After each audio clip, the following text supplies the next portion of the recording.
साईं प्रणाम। City one में आपका स्वागत है। आप देख रहे हैं दिन भर। मैं हूं आलोक सिंह। आगे बढ़ने से पहले एक नजर सुर्खियों पर।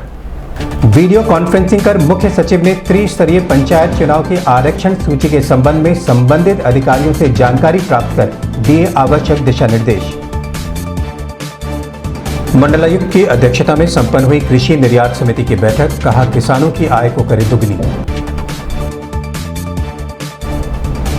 24 घंटे के अंदर सिकरीगंज थाने की पुलिस ने हत्यारोपी को किया गिरफ्तार। पुलिस अधीक्षक दक्षिणी ने किया खुलासा। जल्द नए भवन में संचालित होगा आरटीओ का कार्य। संभागीय परिवहन अधिकारी ने दी जानकारी। पुलिस अधीक्षक अपराध के नेतृत्व में विवेचकों के साथ की गई अपराध समीक्षा बैठक। वीडियो कॉन्फ्रेंसिंग कर राजस्व परिषद के अध्यक्ष ने संबंधित अधिकारियों के साथ स्वामित्व योजना पर की चर्चा। दिए आवश्यक निर्देश। सीएमओ ने दी जानकारी। कहा, सरकारी अस्पताल में वैक्सीनेशन होगा पूरी तरीके से निःशुल्क। प्राइवेट अस्पतालों में देना होगा मामूली चार्ज। राजघाट थाना क्षेत्र में अमृतसर के स्वर्ण व्यवसायी को असलहा सटाकर स्कूटी सवार बदमाशों ने 35 लाख रुपए के आभूषणों को लूटा। मिशन शक्ति के तहत संभागीय परिवहन विभाग ने महिलाओं एवं लड़कियों के लिए ड्राइविंग लाइसेंस कैंप का किया आयोजन। तीसरे चरण के वैक्सीनेशन में रेलवे पुलिस फोर्स के विशेष 265 जवानों का हुआ वैक्सीनेशन।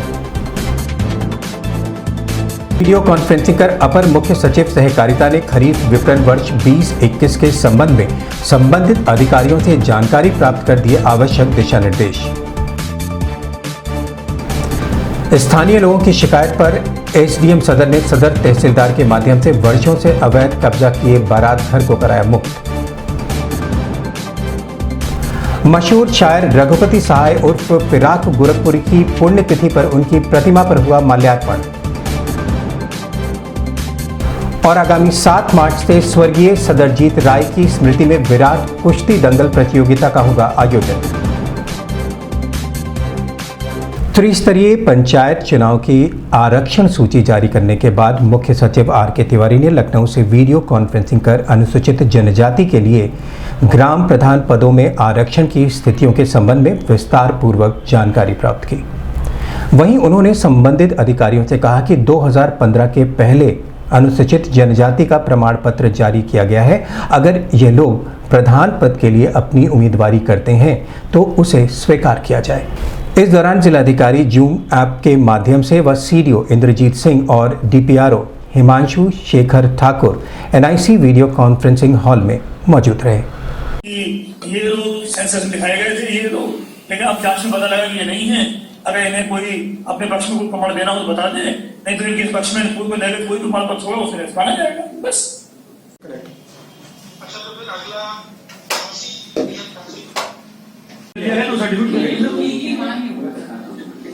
आप लीगल ओपरेशन में ले लीजिए। हम नहीं मानेगा तो कोई औचित्य नहीं है। नहीं, लेकिन फिर भी ले लीजिए क्योंकि इनकी रिपोर्ट है कि नहीं साहब ये पहले गलत दे दिए गए। देखिए ऐसा है, हाँ बेटा कुछ सर्टिफिकेट हो गई दे दीजिए इनको, तो फाइल को सर्टिफिकेट लगने आप कैसा है। सभी डीएम साहब से मेरा तो ये अनुरोध है कि अगर उसके पास सर्टिफिकेट है तहसील से जारी किया हुआ और वो नॉमिनेशन फाइल करने आता है तो उसको ऑर्डर किया जाना चाहिए। अगर कोई शिकायत करता है या काउंटर क्लेम करता है कि एसटी नहीं है, मंडलायुक्त जयंत नर्लिकर की अध्यक्षता में मंडलायुक्त सभागार में कृषि निर्यात निगरानी समिति बैठक का आयोजन किया गया। बैठक में मंडलायुक्त ने सभी संबंधित अधिकारियों से कहा कि कृषि उत्पादों के निर्यात को ज्यादा से ज्यादा बढ़ावा दिया जाए। वहीं किसानों की आय में वृद्धि करना कृषि निर्यात नीति का मुख्य उद्देश्य है। इस दौरान कृषि विभाग से संबंधित अधिकारी और कर्मचारी मौजूद रहे। तो आप लोगों को टाइम लग जाएगा। आप ऐसा करिए, प्रेजेंटेशन रोकिए, मुझे ब्रीफली बताइए क्या करना है। आप पहले अपनी बात कितनी देर में खत्म करेंगे? 10 मिनट तो नहीं। इस योजना के तहत क्लस्टर के निर्माण के लिए मिनिमम खर्चे 1.5 हेक्टेयर के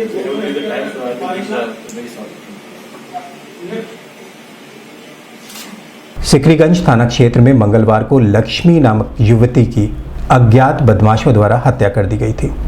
पुलिस ने घटना के संबंध में त्वरित कार्रवाई करते हुए 24 घंटे के अंदर ही हत्या अभियुक्त गुड्डू कसौधन को गिरफ्तार करने में सफलता पाई है।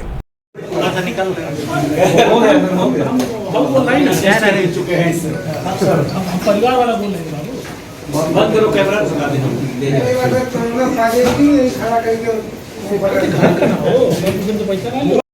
सब बता दें। चले गए लखनऊ जाते समय ट्रेन हो गया दूसरा एम्बुलेंस है कुछ सहारा ये क्या करते हैं सर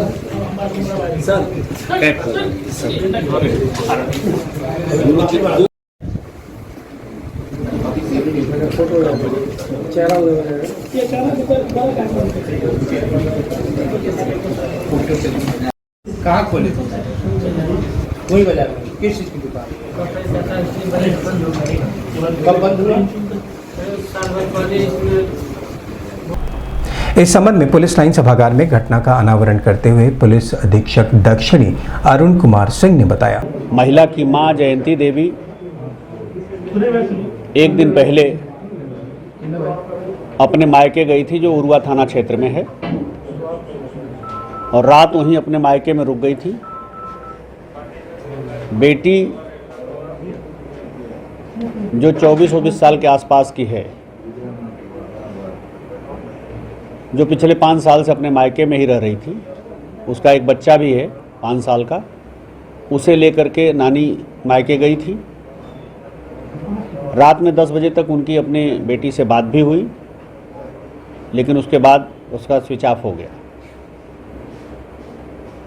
दिन में उन्हें जब लगातार प्रयास किया, अगले दिन फ़ोन नहीं लगा तो वो मायके से आई 4 बजे के आसपास, तो देखा कि बेटी का शव घर के अंदर बिस्तर पे पड़ा हुआ है। 112 पे सूचना आई। 112 की पुलिस मौके पे पहुंच करके उन्होंने स्थानीय पुलिस को सूचना दिया। घटना देखने पे ही प्रथम दृष्टया ये लग रहा था कि ये गला दबा के हत्या की गई है, क्योंकि गले पे कुछ इस तरह के खुरसट के निशान थे। वादिनी ने फिर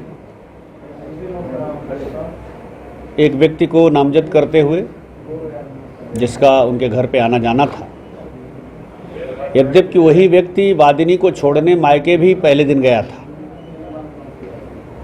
तहरीर दिया।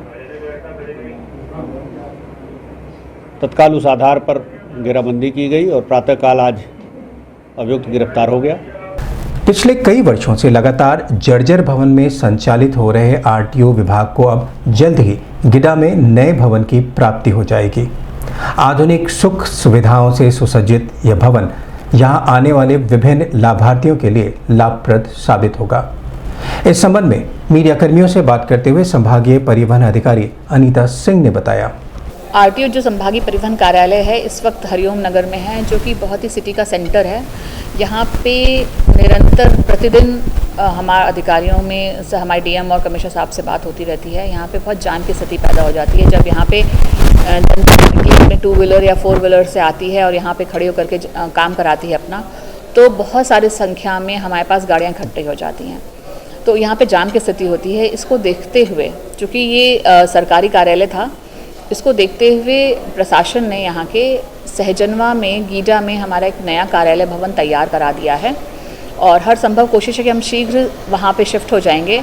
वहाँ पे आवेदकों को बहुत आराम मिलेगा, एक तो पर्याप्त जगह है और हर काउंटर पे एक स्पेसिफाइड लोग, जैसे महिलाओं के लिए अलग काउंटर, बुजुर्गों के लिए अलग काउंटर और फाइलें रखने की जगह, अब हमारे बाबुओं के बैठने की जगह, और इवन जो हमारे आवेदक हैं उनके लिए प्रतीक्षालय भी बनवाया गया है, वेटिंग रूम भी बनवाया गया है और वहाँ पे आराम से बैठ के वो अपनी बारी की प्रतीक्षा कर सकते हैं। उनको हर तरह की सुविधा नए कार्यालय में ज़रूर मिलेगी।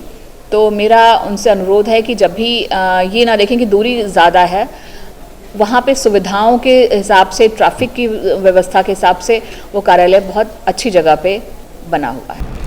पुलिस लाइन सभागार में पुलिस अधीक्षक अपराध डॉक्टर महेंद्र पाल सिंह की अध्यक्षता में जनपद में बढ़ते अपराध को लेकर संबंधित अधिकारियों के साथ बैठक की। बैठक में अपहरण, गुमशुदा जैसे अपराधों को लेकर सभी थानों के विवेचकों के साथ बैठक कर कार्रवाई की स्थिति के संबंध में जानकारी प्राप्त की।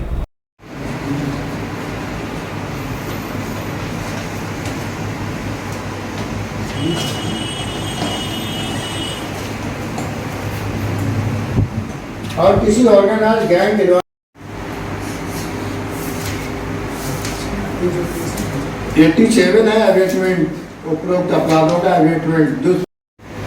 84 is very important for you. जहाँ भी आप 363 लगाते हैं तो साथ में आप 84 लगा सकते हैं जेजे एक्ट का।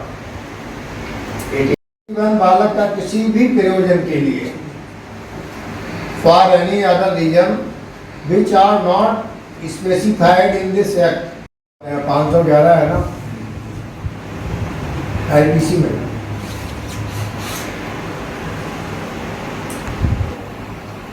शारीरिक दंड 82 के लिए बता दिया, फला पैकेट फला जगह दे आओ। 78 एनडीपीएस में कोई माइनर पकड़ा जाता है तो 78 उसके खिलाफ लगेगा जो कि ड्रग की सप्लाई कर रहा है, जो कि एक्चुअल सीन में नहीं है जेजे एक्ट का। और कड़ा प्रोविजन है 7 साल की कठोर सजा।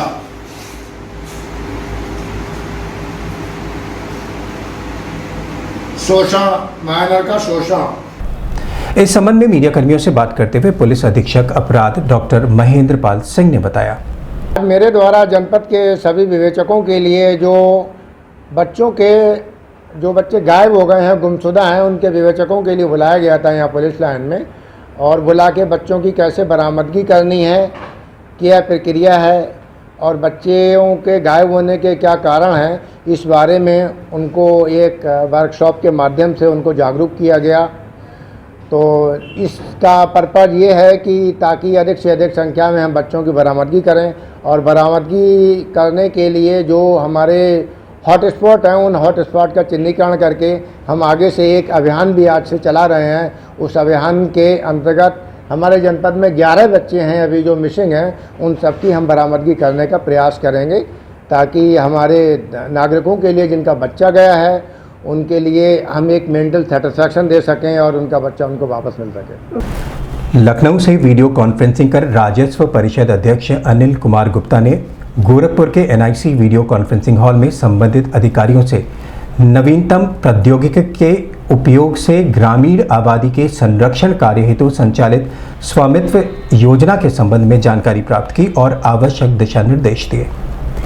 इस दौरान अपर आयुक्त प्रशासन अजय कांत सैनी, एडीएम एफआर राजेश कुमार सिंह, सदर तहसीलदार डॉक्टर संजीव दीक्षित सहित अन्य संबंधित अधिकारी मौजूद रहे। तो जो है किया जाना है, तो पहले से ही इसको जो है तैयारी रखें, जैसे कि ऐसा न हो कि अधिकांश जिलों में घरौनी वितरण का कार्य नहीं हुआ। विशेष तौर से चूँकि पहली बार वहाँ पर हो रहा है तो प्रारूप 5 और प्रारूप 4 हम लोग फर्स्ट थे, रहे हैं और बने भी नहीं। Thank you. नेक्स्ट वहाँ भेजें जिससे कि उसको प्रारूप जो है मानचित्र 2 तैयार करने में उनको दिक्कत ना होती। सारे ऑफिसर्स ने सुन लिया है, मैं रिपीट नहीं करूँगा, मैंने अपनी बात कह दी है। 8000 नामों का टारगेट है। अंतिम तिथि निर्धारित की गई थी लेकिन कार्य पूरा नहीं हो पाया था। प्रकाशित की जाएगी तो इसको सर्वे ऑफ इंडिया में भेजने के पहले चेक कर लें कि प्रारूप 5 में जितने भी घर। अभी वक्त है एक छोटे से ब्रेक का, मिलते हैं ब्रेक के बाद। नमस्ते, मैं हूं दिया मिर्जा। आप देख रहे हैं गोरखपुर का नंबर 1 चैनल सिटी 1। आप देख रहे हैं गोरखपुर का नंबर 1 चैनल सिटी 1। हाय, मैं हूं ईशान और आप देख रहे हैं गोरखपुर का नंबर 1 चैनल सिटी 1। आप देख रहे हैं गोरखपुर का नंबर 1 चैनल सिटी 1। मैं हूं दिव्या दत्त। हेलो गाइस, मैं दिलजीत दोसांझ। आप देख रहे हैं सिटी 1 गोरखपुर का नंबर 1 चैनल। हेलो एवरीबॉडी, मैं हूं कृष्णा अभिषेक और आप देख रहे हैं गोरखपुर का नंबर 1 चैनल सिटी 1।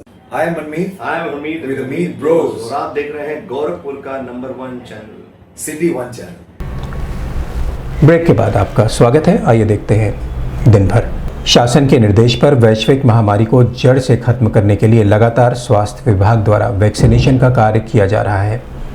ऐसे में सरकारी अस्पतालों में जहां वैक्सीनेशन पूरी तरह से निःशुल्क होगा, वहीं प्राइवेट अस्पतालों में कुछ पैसे देकर वैक्सीनेशन का लाभ लिया जा सकेगा। इस संबंध में जानकारी देते हुए सीएमओ डॉक्टर सुधाकर पांडे ने बताया, थर्ड फेज में कोमॉर्बिड 45 साल से ऊपर के लोगों का और 60 साल के ऊपर के सभी लोगों का वैक्सीनेशन करना है हमें, जिस पे करीब 5 लाख के आसपास हमारे बेनिफिशरीज हैं इस रेंज में। चूँकि और कुछ जिलों प्रदेशों में कोरोना महामारी थोड़ा सा अपना और प्रकोप फैला रही है, तो सरकार ने निर्णय लिया कि हम प्राइवेट हॉस्पिटल्स को भी इन्वॉल्व कर लें, जिससे कि वैक्सीनेशन हम जल्दी करा सकें।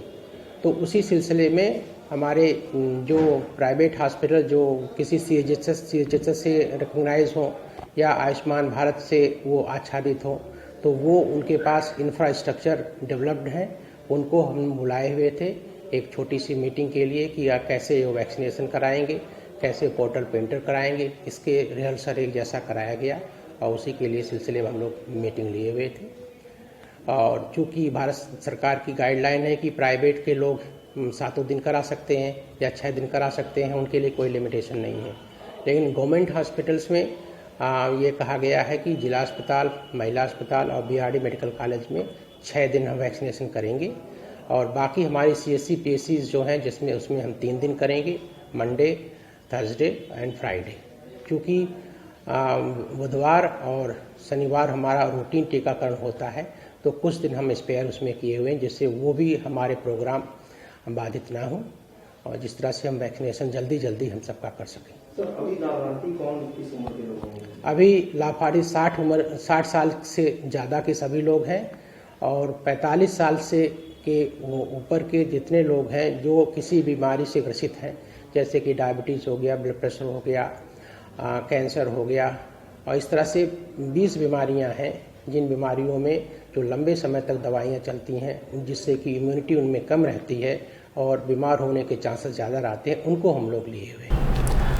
राजघाट थाना क्षेत्र के पांडेहाता के पास बीते मंगलवार की देर रात पंजाब के अमृतसर के रहने वाले स्वर्ण व्यवसायी शैलेश सिंह का लगभग 35 लाख रुपए के आभूषणों से भरा बैग 2 अज्ञात स्कूटी सवार बदमाशों ने असलाहा सटाकर लूट लिया। घटना की जानकारी मिलते ही मौके पर पहुंचे IG राजेश मोडक व DIG जोगेंद्र कुमार ने घटनास्थल का गहनता से निरीक्षण कर लूट का शिकार हुए व्यापारी से बातचीत की और जल्द घटना के अनावरण का आश्वासन दिया।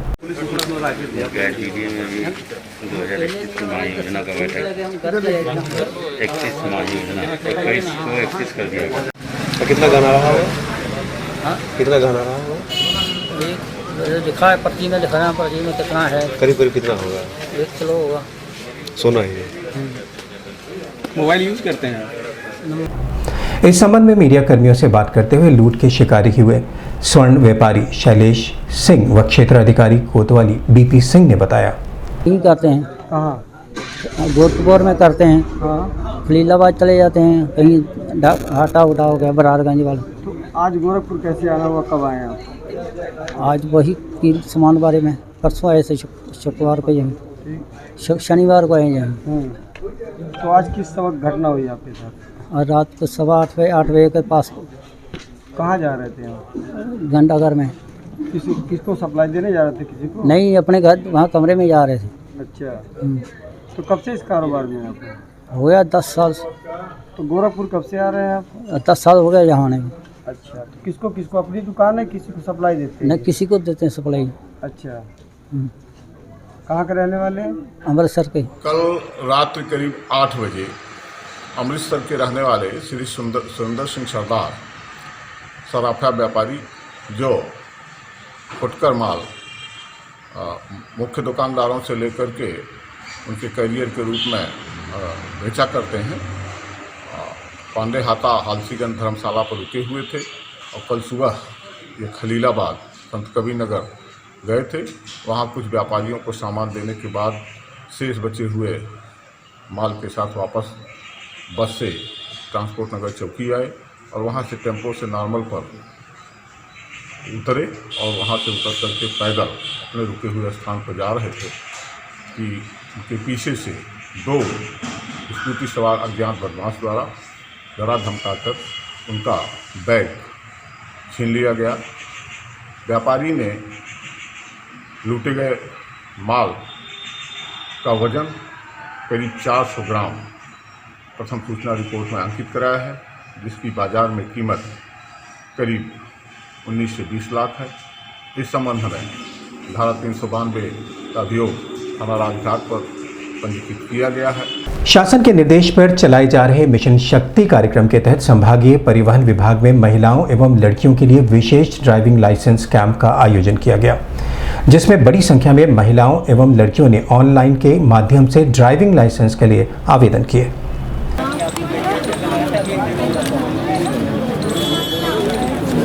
ये गवर्नमेंट की जो रसीद है वही है आपका। दोनों चलाएंगी, बस 2 व्हीलर चलाएंगी। कौन सी बात हुई? कभी से खड़े भी हैं। ये लीजिए भैया।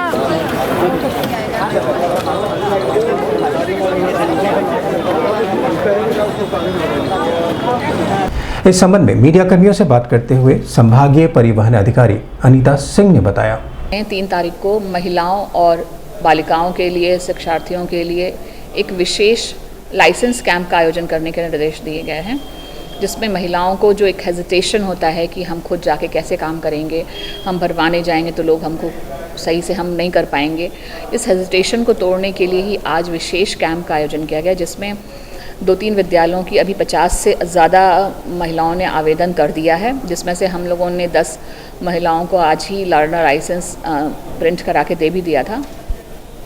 और अभी कुछ महिलाएं और आ रही हैं, कुछ बच्चे और आ रहे हैं, गर्ल्स जिनको भी पता चला वो खुद ही जागरूक होकर हमसे अप्रोच किए कि नहीं हम खुद आके बनवाना चाहते हैं। तो आज का ये कैंप बहुत ही अच्छा कैंप है, जिससे नारियों ने अपने आप को सोच के और आगे बढ़कर इस कैंप को सफल बनाने की कोशिश की है।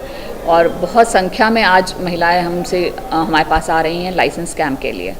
और 8 तारीख को चूँकि अंतर्राष्ट्रीय महिला दिवस है, इस कार्यक्रम का एक तरह से हम लोग सांकेतिक समापन करेंगे, जिसमें एक संगोष्ठी होगी जेंडर सेंसिटाइजेशन के लिए, जिसमें नारियों को उनके जागरूकता का कार्यक्रम उस दिन भी चलाया जाएगा और उनको कुछ डिफेंस ट्रेनिंग वगैरह दी जाएगी। ऐसा कुछ सोचा जा रहा है। अभी कई विभाग ने इन सब चीज़ों को लेकर बात की है। तो 8 तारीख को एक तरह से सांकेतिक हम लोग समापन कर रहे हैं। वैक्सीनेशन के तीसरे चरण में रेलवे पुलिस फोर्स के विशेष बल के 265 जवानों को जिला चिकित्सालय में कोविड-19 का वैक्सीनेशन किया गया। ये जवान लॉकडाउन के दौरान लगातार अपनी जान की परवाह किए बगैर यात्रियों को सुरक्षित उनके गंतव्य तक पहुंचाने का कार्य कर रहे थे।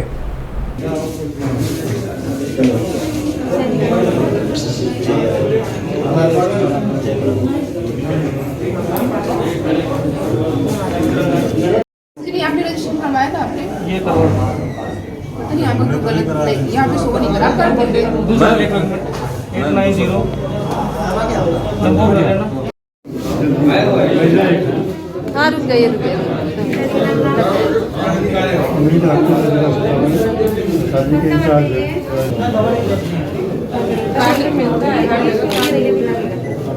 छूट गया होगा। सब काट लेने के बाद क्या ठीक है, इकट्ठे सब हो जाएगा क्या उसमें।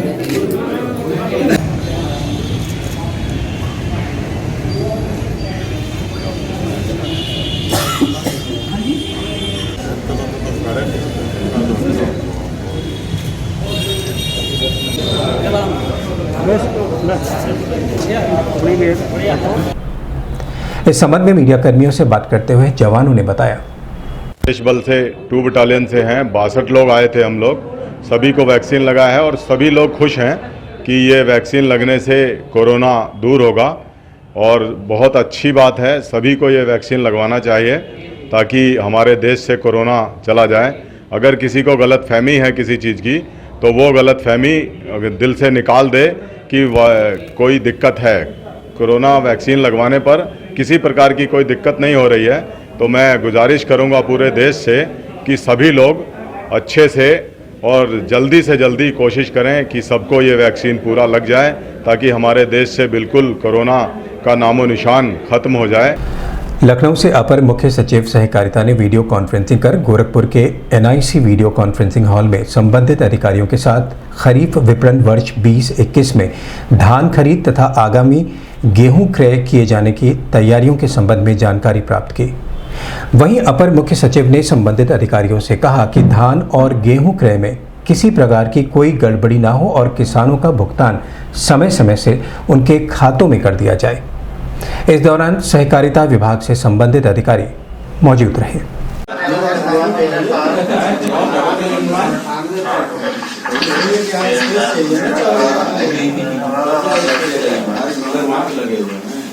मेरा डाटा में मेरा 10 कुंटल केवल बचा हुआ है सर, वही कैसा करेंगे सर? हो जाएगा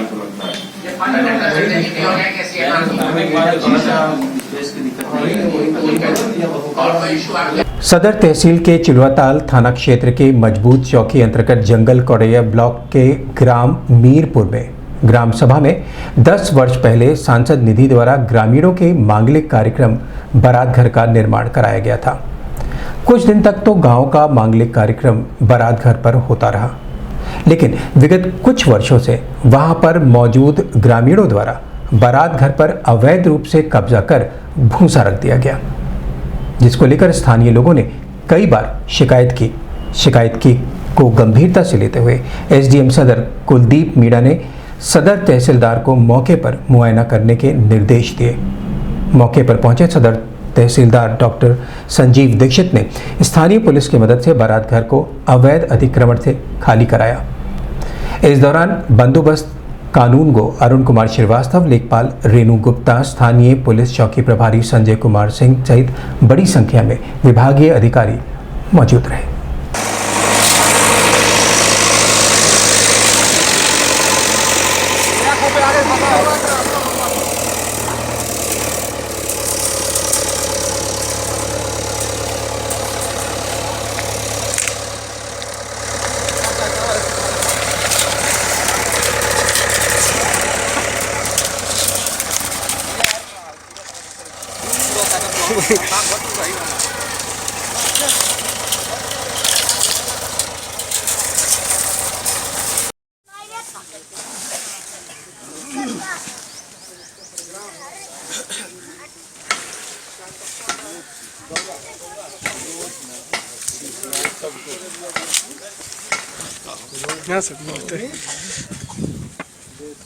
कन्या पाठशाला बारात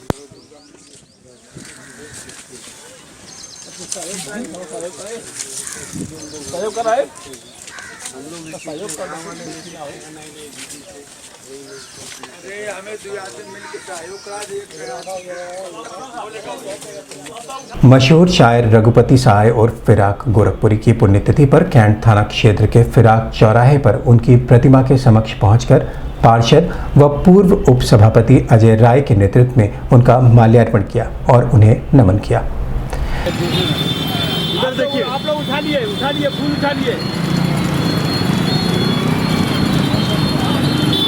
उधर देखिए हल्का सा ना, एक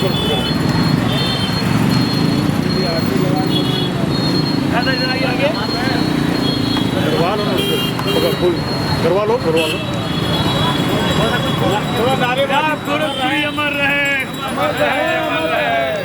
गोरखपुरी अमर रहे, गोरखपुरी अमर रहे। देखिए एक बार, गोरखपुरी अमर रहे।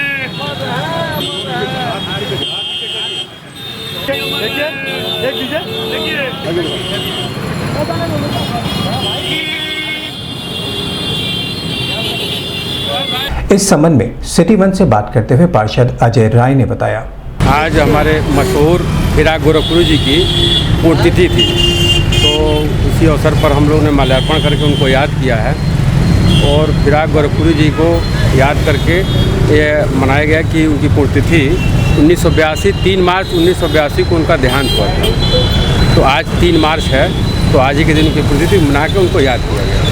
स्वर्गीय सदरजीत राय स्मृति विराट कुश्ती दंगल प्रतियोगिता का आयोजन ग्राम लोनाव मालन पार्क के पास आगामी 7 मार्च से आयोजित किया जा रहा है। इस दंगल में पूर्वांचल के सभी पहलवान भाग लेंगे। वहीं दिल्ली, हरियाणा, बनारस, रेलवे स्टेडियम, शिवाजी अखाड़ा, स्पोर्ट्स कॉलेज सहित अन्य जगहों के भी पहलवान प्रतिभाग करेंगे। भारत के केसरी ऋषु नागर व भारत कुमार अभिनायक भी प्रतियोगिता में शिरकत करेंगे। वहीं कार्यक्रम में मुख्य अतिथि के रूप में एडीजी अखिल कुमार खिलाड़ियों का उत्साहवर्धन और उनका परिचय करेंगे। इस संबंध में पत्रकार वार्ता कर राष्ट्रीय पहलवान अरविंद राय उर्फ बिट्टू राय ने बताया। स्वर्गीय सदरजीत राय स्मृति विराट कुश्ती दंगल का आयोजन 7 मार्च 2021 दिन रविवार को ग्राम लोनाव में मालहन पार्क के पास गोरखपुर आयोजित किया गया है। इसके मुख्य अतिथि हैं माननीय श्री अखिल कुमार जी, अपर पुलिस महानिदेशक गोरखपुर जोन। कितने दिवसीय का है? 1 दिन का दंगल है। इसमें दिल्ली, अयोध्या, बनारस, गोरखपुर रेलवे स्टेडियम, पक्की बाग रीजनल के नामी गिरामी पहलवान भाग लेंगे। ये दंगल मिट्टी पे होगा और चिटपुट के आधार पर होगा। पुरस्कार का क्या है? इसमें 51,000 रुपया विजेता को रखा गया है पुरस्कार, और जिस तरह से जो पहलवान जिस लायक रहेगा उसको इनाम दिया जाएगा, उचित इनाम दिया जाएगा। दिन भर में बस इतना ही। अगले अंक में आपसे फिर मुलाकात होगी। साइड